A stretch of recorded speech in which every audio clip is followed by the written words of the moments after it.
오늘 우리가 볼 말씀은 야고비가 이제 그의 삶을 이 땅에서 마감하는 그런 그 장면인데요. 제가 이 말씀을 준비하고 묵상하다가 유튜브에서 웰다잉 TV가 있는 것을 제가 보게 되었습니다. 우리가 보통 웰빙이라 그러면 이제 그런 말을 이제 우리가 많이 쓰기 때문에 좀 익숙하지만 웰다잉이라고 하는 이 단어는 아직은 조금 낯선 것 같습니다. 이 웰다잉 TV의 목적이 뭔가 보니까 잘 죽기 위한 준비를 돕는 것이다, 이렇게 설명이 나와 있더라고요. 우리가 살다가 잘 죽도록 돕는 준비. 그래서 그 TV 전면에 이제 이 웰다잉 TV의 추구하는 바를 이렇게 적어놨어요. 한번 제가 여러분에게 소개합니다. 이렇게 적혀 있습니다. 누구나 죽음은 처음이다. 행복한 죽음을 위해서는 무엇을 준비해야 하는지에 대해 미리 공부해야 된다. 죽음은 벼락치기 공부가 되지 않는다. 그러면서 이런 이야기를 합니다. 우리는 죽음에 대해 아는 만큼 잘 살고 준비한 만큼 잘 죽을 수 있다, 라고 하는 문구를 그 대문에다 이렇게 걸어놓았습니다. 그러면서 이제 구체적으로 웰다잉의 그 체크리스트를 쭉 이제 나열하고 있는 것을 보았습니다. 상당히 인상적이었습니다만 굉장히 중요한 부분을 다루고 있다는 생각을 해보았습니다. 여러분 보세요. 이렇게 사람들은 다 나름대로 떠날 준비를 합니다. 근데 제가 이 떠남에 대한 준비의 자료를 쭉 찾아보니까 일반적으로 사람들이 생각하는 몇 가지가 있더라고요. 그 첫 번째가 뭐냐 하면은 자녀에 대한 생각을 많이 한다는 것입니다. 그러면서 상속에 대한 부분들, 자녀들에게 어떻게 내가 미리 준비해 줄 것인가에 대한 이 관심이 가장 많았고요. 두 번째도 역시 가족이었습니다. 내가 우리 가족들에게 조금이라도 편안한 그런 삶을 내가 좀 준비해 주고 가고 싶다는 생각들이 참 많더라고요. 역시 부모는 그래도 자녀 생각을 가장 많이 하는 것 같아요. 자녀보다도 사실 부모가 늘 자녀들에 대한 생각이 많은 부분을 보았습니다. 그러면서 좀 더 꼼꼼한 사람은 이제 자기가 묻힐 곳, 또 묻힐 곳을 미리 정하기도 하고, 또 입을 수위를 미리 정해놓기도 하고, 또 장례 절차는 이렇게 하시오라고 이야기하기도 하는 그런 아주 준비성 있는 또 꼼꼼한 그런 분들도 이렇게 있는 것을 보았습니다. 심지어 더 구체적으로 계획을 세우시는 분들은 내가 돌연사 있을 때를 대비해서 이렇게 해라, 또 연명치료의 여부에 대해서 미리 이야기를 하기도 하고, 좀 더 또 어떤 분들은요, 이제 죽음 체험, 입관 체험이라고 그러죠. 뭐 그런 것을 하기도 하고, 뭐 기본적으로 유언장 작성하는 것은 하고, 또 이런 그 영정 사진도 미리 찍어 놓기도 하고, 아무튼 이런 여러 가지 준비를 하는 걸 보았습니다. 심지어 일본의 어떤 한 사람은 보니까요, 기업인인데 생전에 장례식을 진행하는 거예요. 왜? 내 죽고 나면 뭐 뭔 소용있냐, 내 있을 때 다 초대해서 음식을 대접하고 싶다 그래가지고 살아있을 때 생전 장례식을 치르는 그런 일본인 기업인도 보았습니다. 이렇게 다 나름대로 이제 생각하며 준비를 하는데, 저는 그런 것들을 쭉 서치하면서 다 중요하지만 성경에서는요, 이 죽음에 대한 준비를 한 단계 더 업그레이드해서 이야기하는 것을 보았습니다. 여러분이 잘 아시는 히브리서 9장 17절을 보게 되면 한 번 죽는 것은 사람에게 정해졌다라고 분명히 이야기합니다. 그런데 그것이 끝이 아니라 그 이후에는 심판이 있다라고 이야기를 하는 것이죠. 그러니까 죽음을 준비하는 그 과정까지도 중요하지만 더 중요한 준비는 죽음 이후의 삶이라는 거죠. 뭐 이 땅의 삶을 우리가 뭐 100년, 150년 산다 하지만 영원한 삶에 비하면 이건 뭐 너무 짧은 시간이기 때문에 그 이후에 있을 심판을 생각해야 된다, 라고 하는 이야기를 성경이 우리에게 이야기해 주고 있습니다.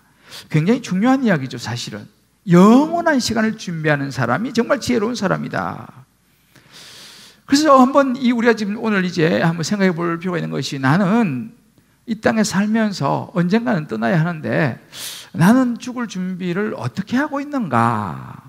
특별히 그럼 죽음 이후에 대한 부분은 생각해 본 적은 없는가라는 것입니다. 그래서 오늘 우리가 말씀에 나온 이 야곱이가 이제 임종을 앞두고 있는 그런 상황인데, 이 야곱이 마지막 가면서 떠날 준비를 어떻게 하는지, 그 이후에 대한 여러 가지 자녀들에 대한 부분들, 이런 것들을 오늘 성경은 잘 우리에게 보여주고 있습니다. 그래서 저는 오늘 이 시간 이 말씀을 통해서 오늘 저와 여러분 한 분 한 분, 또 각 가정에 계시고 어디서 이 예배를 드리시든지 간에 정말 성령께서 꼭 필요한 깨달음을 주시고, 또 그 말씀에 맞게 우리 각자가 결단 한 가지씩이라도 결단하시고 돌아갈 수 있는 정말 은혜의 시간 될 수 있게 되기를 주의 이름으로 축복합니다.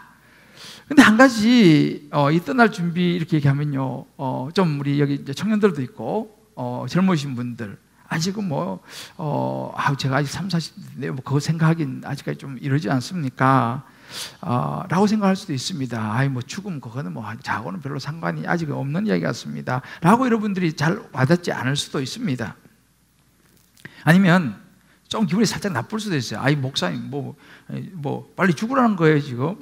그렇게 조금 그럴 수도 있습니다만은 그런 이야기는 아닙니다. 여러분 오래오래 사시기 바랍니다.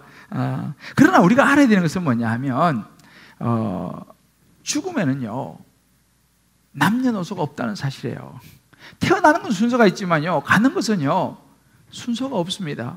난 아직은 너무 젊다 이런 차원이 아니라 우리가 이 떠날 준비, 죽음에 대한 이 부분은 준비는 빠르면 빠를수록 좋다는 것입니다. 왜요? 생명의 문제이기 때문에 그렇죠. 그래서 공통점은 뭐냐 하면요, 우리가 생각해야 되는 것이 떠날 준비를 얼마나 잘하느냐라고 하는 이 부분입니다. 자, 그렇다면 이 야곱은 떠날 준비를 어떻게 했습니까? 두 가지 준비를 했습니다. 오늘 말씀에 나오는 첫 번째 준비는 뭐냐면 역시 자녀를 위한 준비를 했습니다. 자녀를 사랑하지 않는 부모는 없지 않습니까? 이 야곱이가 자녀를 생각하면서 어떤 준비를 했냐면 영원한 하나님의 나라를 자녀들이 기억하며 살기를 원했습니다. 야곱의 나이가 이제 147세가 되었습니다. 이제 130에 애굽에 내려왔죠. 그래서 17년을 더 살은 거예요. 그래서 제가 오래 살았습니다. 그리고 이제 147세가 애굽에 이제 17년 되었죠. 그리고 이제 야곱은 느낍니다. 내 날이 이제 얼마 남지 않았다는 것을 직감하면서 아들 요셉을 부릅니다.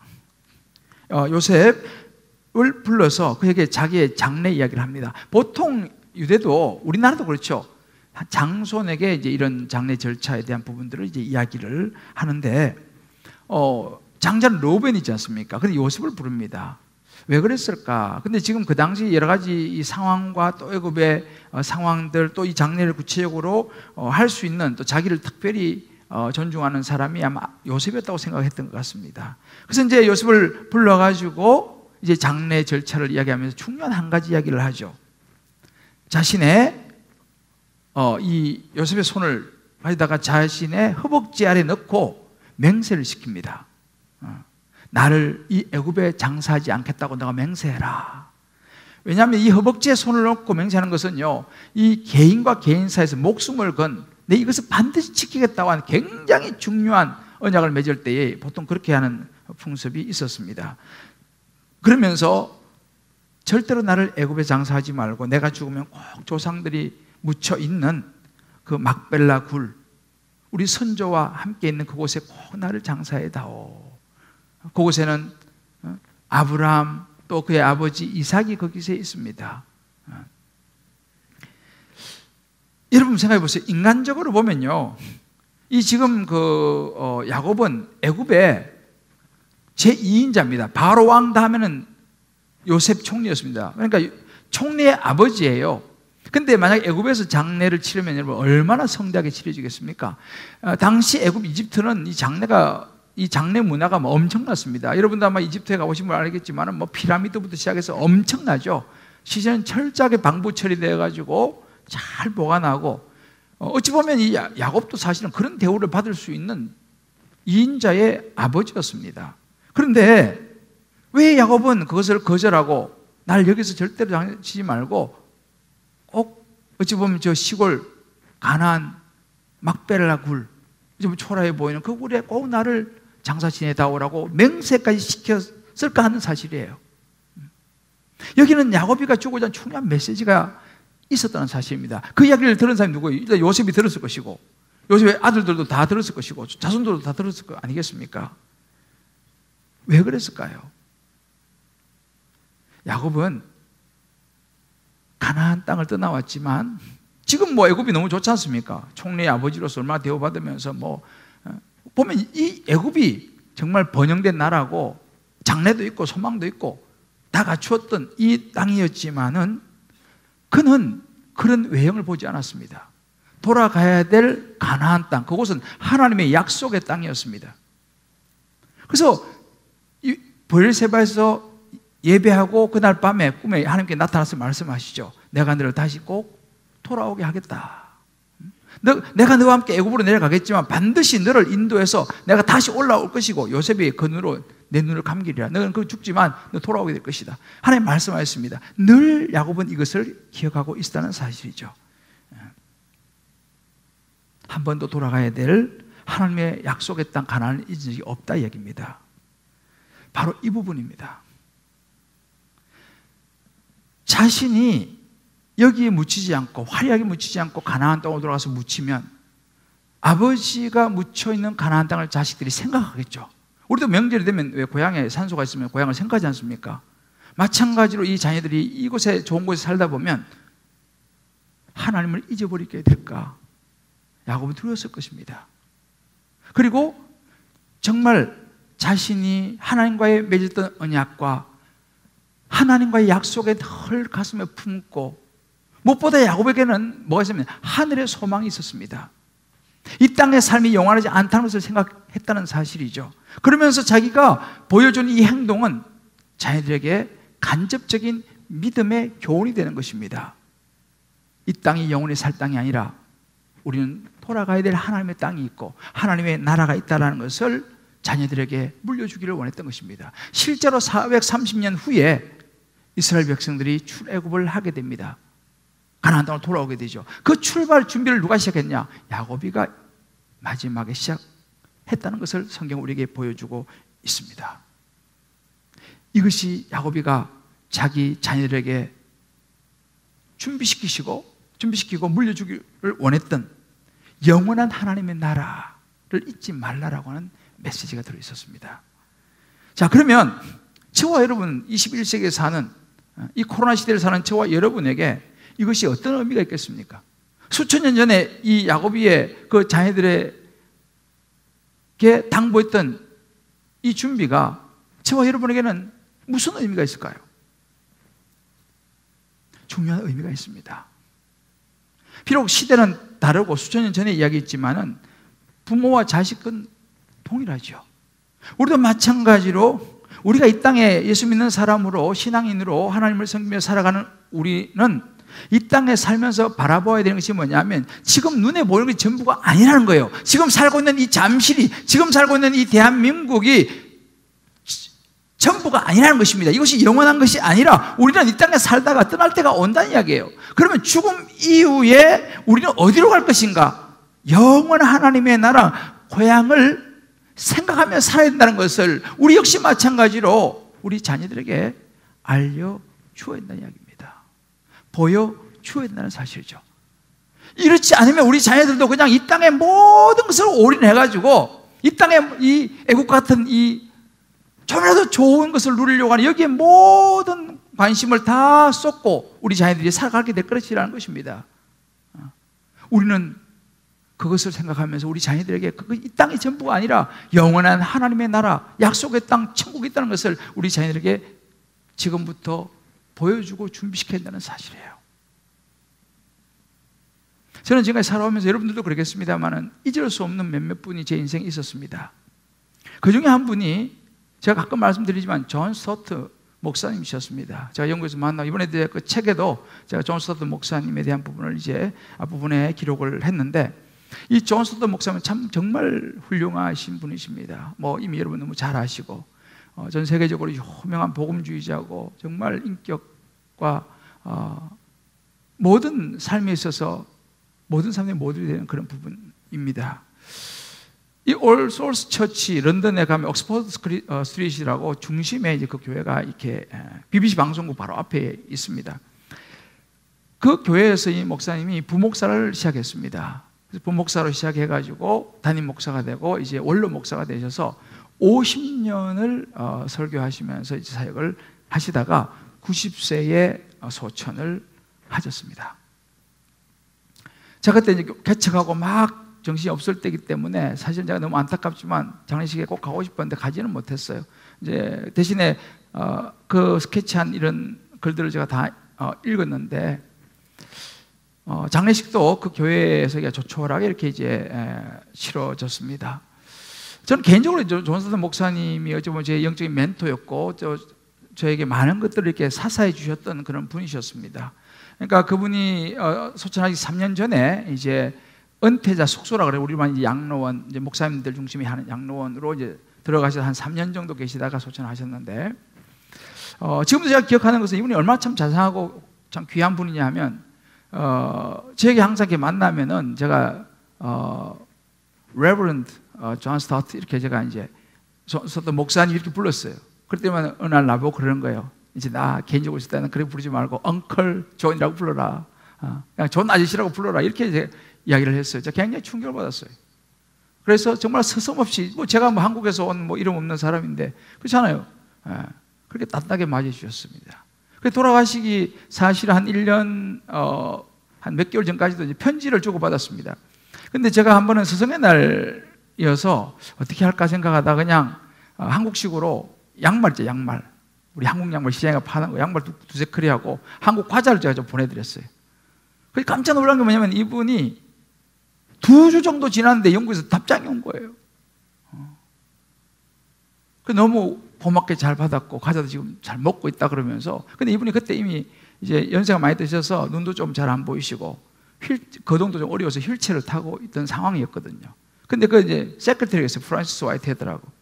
이 세크레터리가 이제 목사님은 말씀하시고 이제 저거 대필해서 저한테 답장을 한 것입니다. 정말 그 자체가 너무너무 은혜가 됐어요. 그렇게 정말 훌륭하신 분이시죠.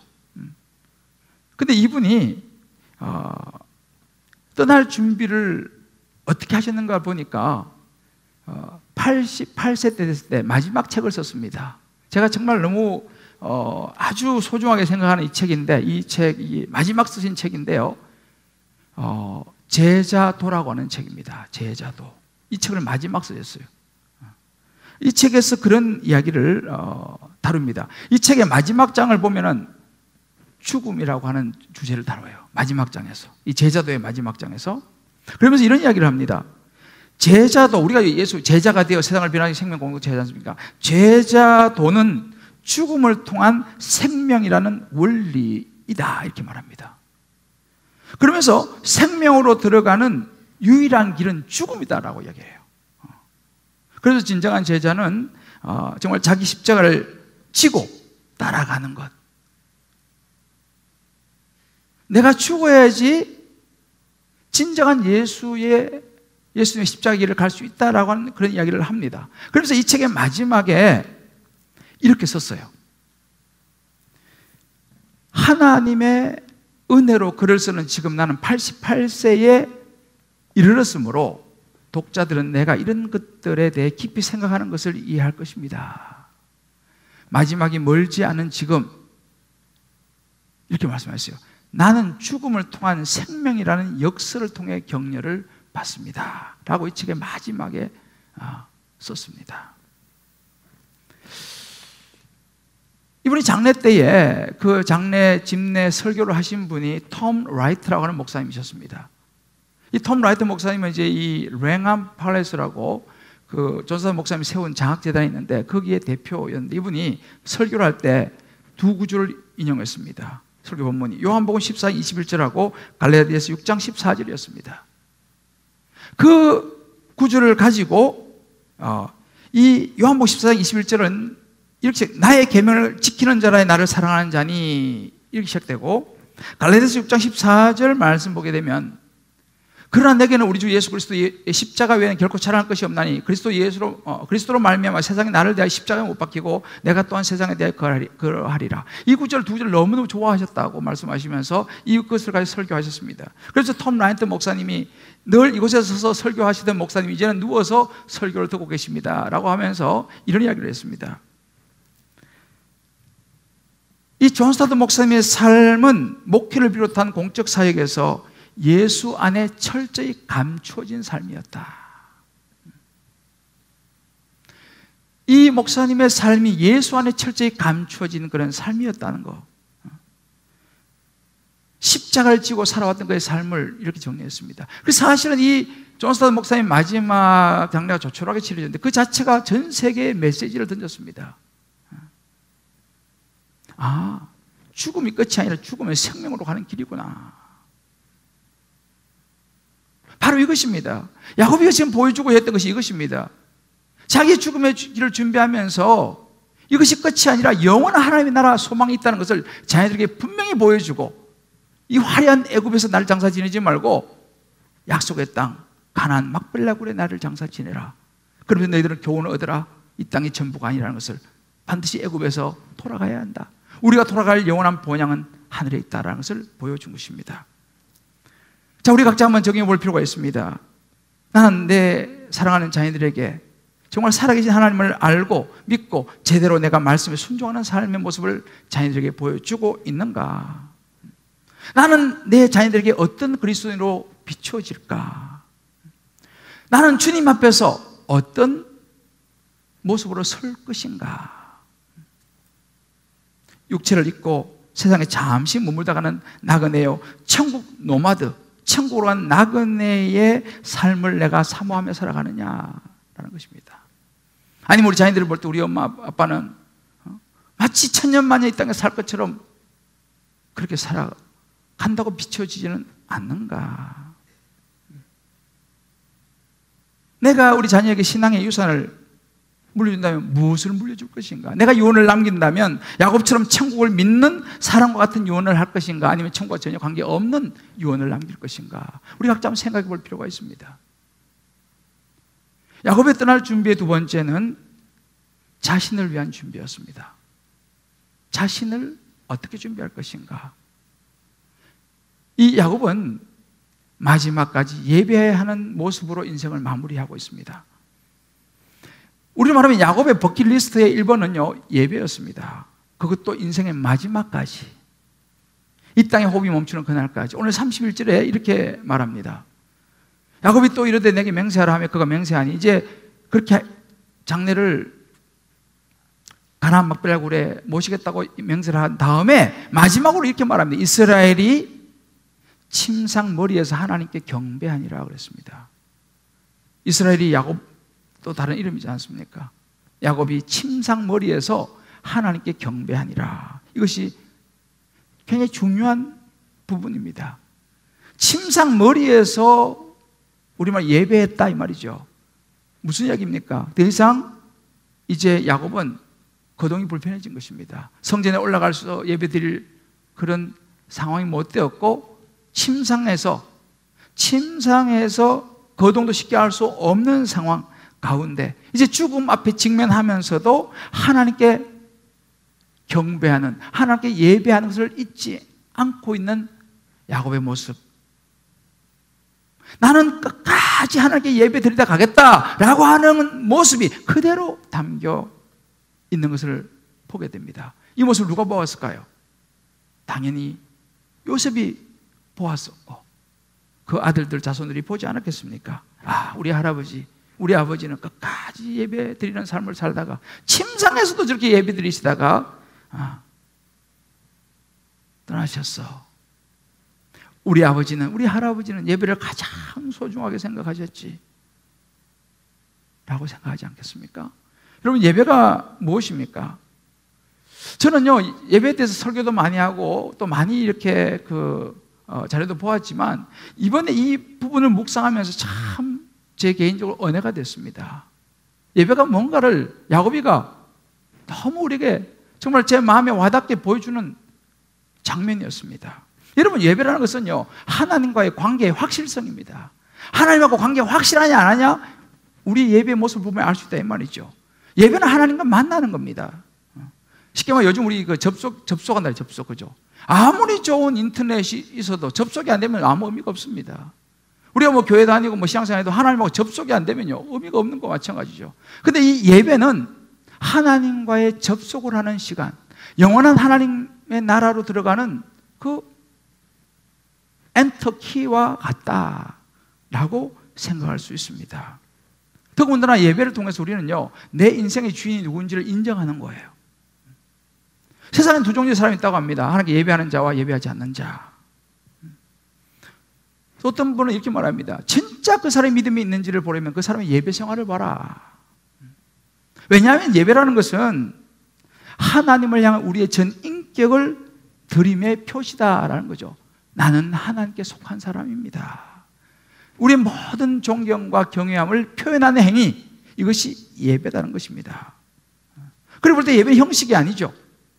정말 하나님 앞에 드려지는 우리의 마음의 외적인 표현, 이것이 바로 우리의 믿음의 표현, 이것이 예배다라는 사실입니다. 야곱이 이런 모습을 보여주는 거죠. 여러분, 우리가 지금 말씀 묵상에 역대기를 보고 있지 않습니까? 역대기를 보신 분들, 역대기 이제 오늘부로 이제 끝이 났는데, 이 역대기를 보면요, 아주 참 이 예배와 관련된 한 사람이 등장합니다. 그의 인생이 이 예배를 통해서, 이 사람은 여호야다입니다. 여호야다.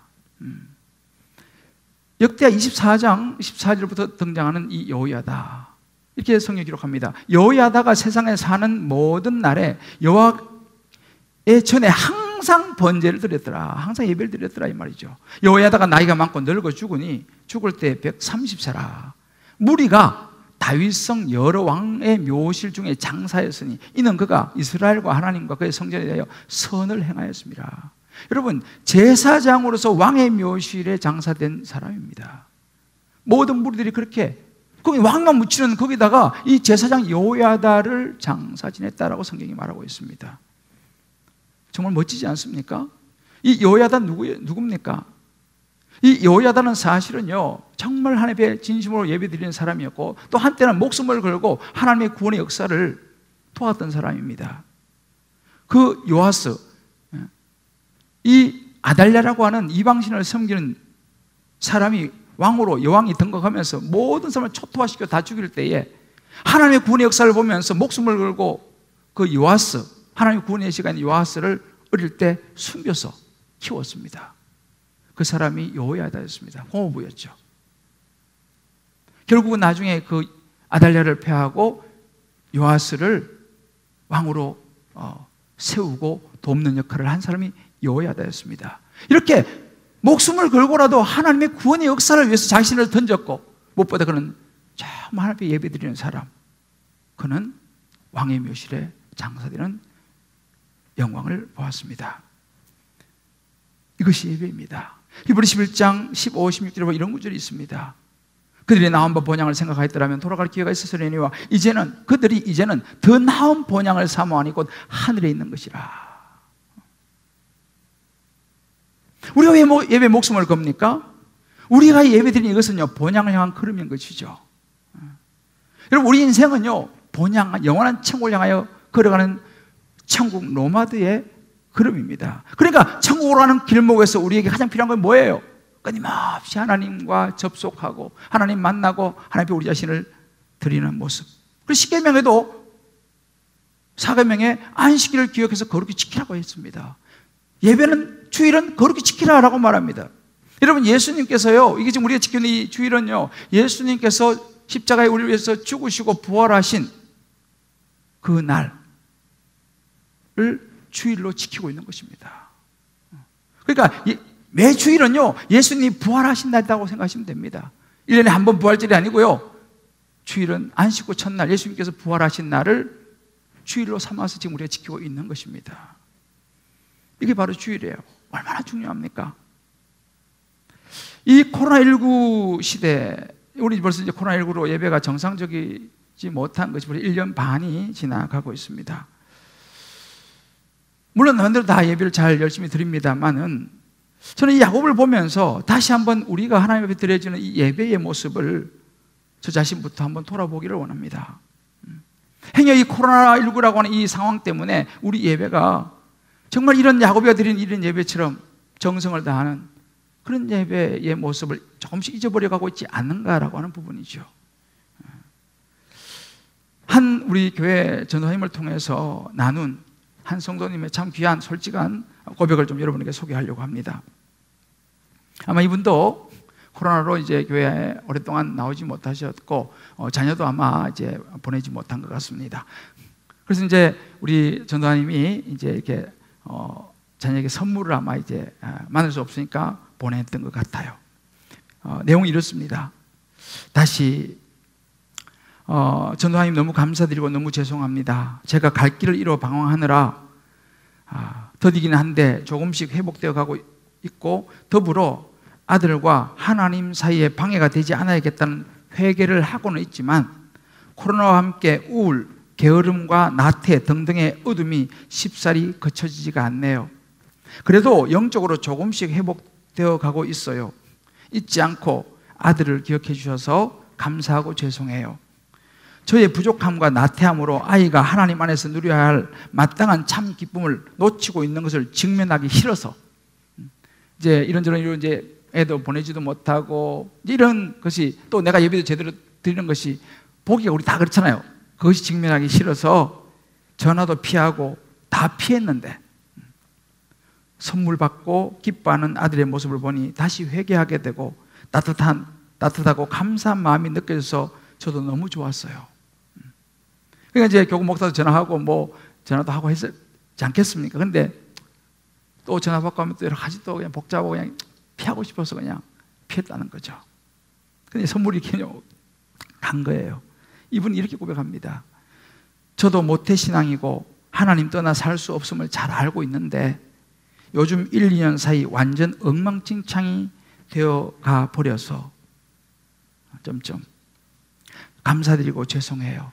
곧 아들과 교회에서 뵐게요. 감사드려요. 정말 솔직한 고백이 너무 귀했습니다. 우리가 기억해야 됩니다. 나는 하나님께 속한 자라는 사실이에요. 여러분, 나는 하나님께 속한 자라고 하는 이 고백을 결단으로 드리는 것이 예배입니다.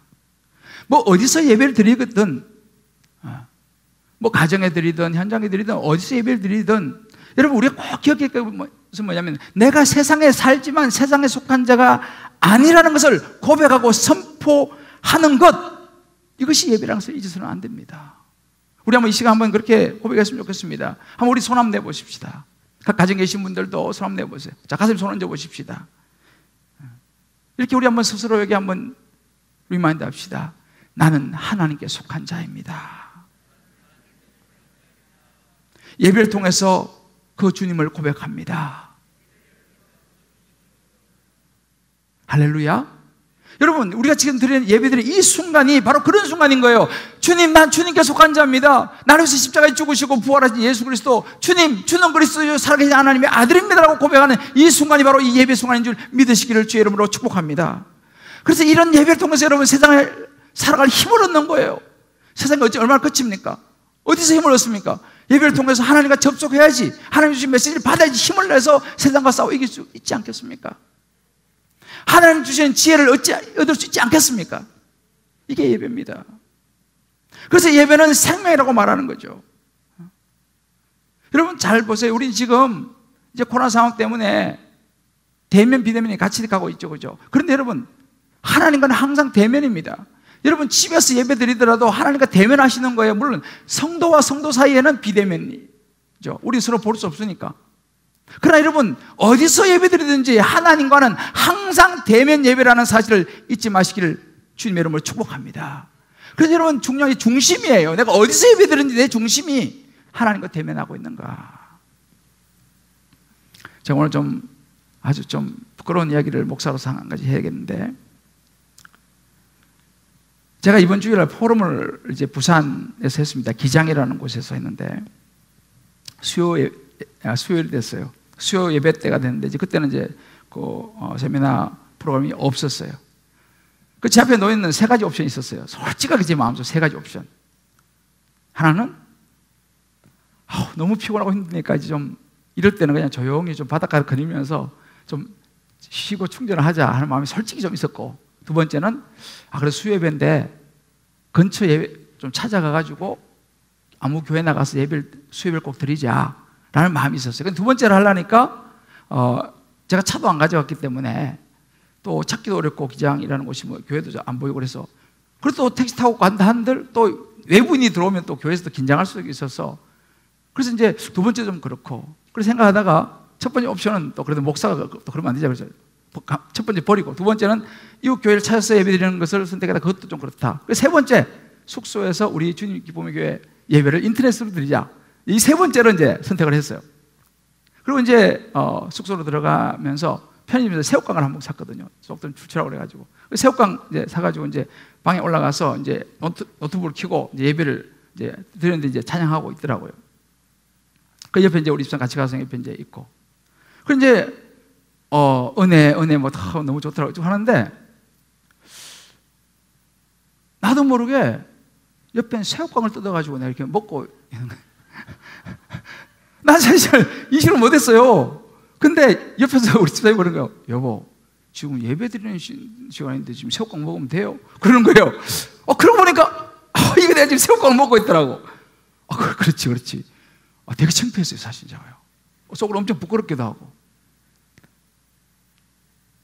그래서 내가 그 순간 누구 생각했겠어요? 우리 성도들 봤으면 얼마나 시험 들까 이거 지금. 그러면서 또 생각이 우리 성도들도 이럴 수도 있겠구나. 혹시 여러분들 예배 드리면서 새우깡에 손이 가시는 분 있으면 제가 이제 이해합니다 이제. 이건 의도적은 아니었어요. 사실은 의도적이 아닌데 좀 출출했는지 나도 모르게 새우깡을 이렇게 먹고 있더라고요. 근데 내가 정말 회개했어요. 그게 지금 계속적으로 내가 기도원에 가서 이제 올라가서 기도원 갔는데 기도원에 가서 앉았는데 그 생각이 나는 거예요. 이 시츄에이션이 어떤 시츄에이션이냐면요. 이렇게 생각할 수 있어요. 제가 이제 여기 목사님 저 앉아 있는데 여기 딴 교회 이제 뭐 어떤 초비 목사님 누구 다른 목사님 부목사님 와서 설교를 하는 거예요. 난 저기서 새우깡 먹고 있어요. 설교 들으면서. 이런 내 모습이더라니까요, 제가요. 야, 목사도 이런데 여러분 얼마나 힘드세요. 혹시 집에서 예배 드리신 분들 손이 이렇게 가더라도 옆에서 막 뭐라 그러지 마시고 조금 기다렸다가 끝나고 내가 맛있는 밥 차려드릴게요. 이렇게 여러분들 멘트를 하시면 돼요. 또 막 그러면 또 잘못 부부싸움 하면 안 되니까. 제가 이번 주에요 한 권사님과 대화하다가 참 은혜를 받았어요. 이 권사님이 이제 뭐 주변에 이제 이런 사람 많이 있잖아요. 근데 이제 주변에 한 분이 뭐 권사님 생각해서 권사님 여기 있는 집 이거 빨리 팔고 그거 가면은 막 대박 난다. 정말 돈 많이 벌 수 있다. 그래서 자꾸 옆에서 권면을 한 거예요. 빨리 그렇게 하라고.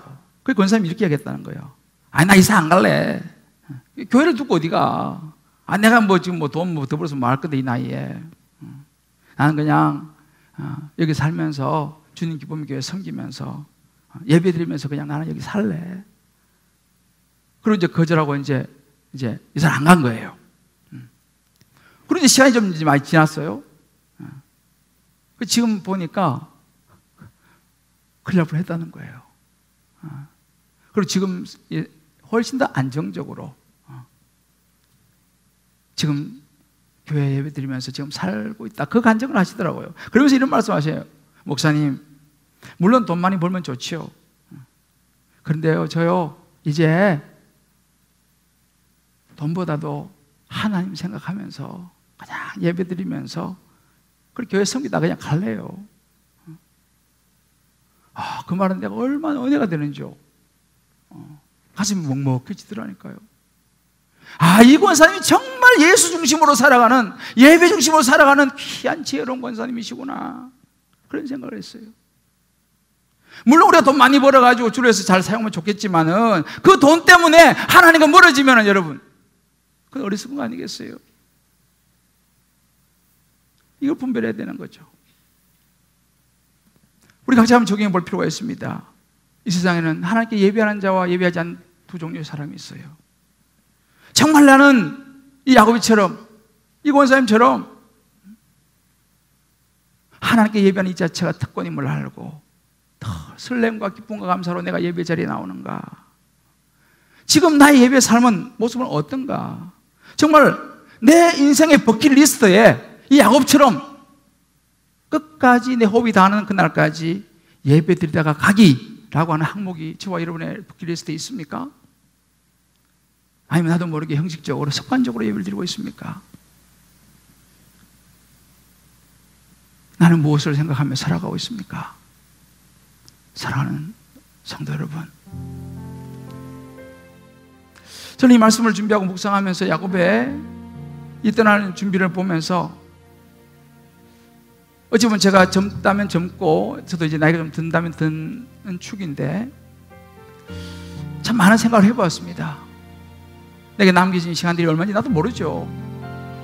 어떻게 내 마음을 추스리며 계획하고 보내야 할 것인가. 야곱이 우리에게 보여준 최고의 떠날 준비는 가장 자녀를 사랑하는 것은 그들에게 이 땅의 전부가 아니라 예수 그리스도의 십자가의 죽음과 부활하심을 믿음으로 말미암는 구원의 영원한 나라, 이 땅을 보여주며 사는 것입니다. 아멘. 천국에서 다시 만날 준비를 시키는 거죠. 아멘. 우리가 보여줘야 될 모습은 끝까지 예배하는 자의 모습. 그래, 우리 아버지 끝까지 예배드리다 가셨지. 나도 그렇게 살래.